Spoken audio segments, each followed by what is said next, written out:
Good morning, এটা ছিল day 2 কোলাঘাটের video. মর্নিংয়ে lunch হয়েছিল ওই হলটার ভিতরে, তারপর সন্ধ্যাবেলা এসে দেখলাম চায় আড্ডাতে অনেকটা ভিড় হয়ে গেছে, সবাই খুব ভালো কাজ করছে। তারপর গিয়ে দেখলাম পেয়ারে কাবাব রেডি হচ্ছে, প্রায় 40 কিলো পেয়ারে কাবাব ছিল, ওটাই আমি দেখলাম, আমার উপরে দায়িত্ব পড়েছিল আজকে।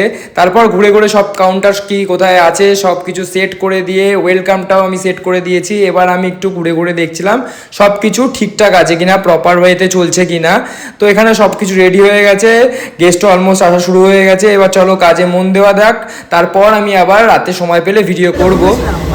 বাবার বোধাই ছিল তুমি, বাল ছিল ঢোকা ছিল 3 মিনিট পর পর, হ্যাঁ মনে এই তো আমার ছেলে পৌঁছে যাবে, তুমি সবজি ভাত নিয়ে রেডি থেকো পুড়ে পড়ার জন্য। বাংলা চোদার বাড়া একটা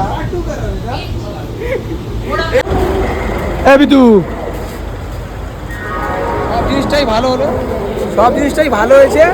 লাস্টে একটা কেস খারাপ কি হয়েছে, কি বলেছে? গুড্ডু একটু বেশি খেয়ে নি, সেই জন্য ওকে হাগা পেয়ে গেছে, রানিং ট্রেন থেকে নেমে গেছে।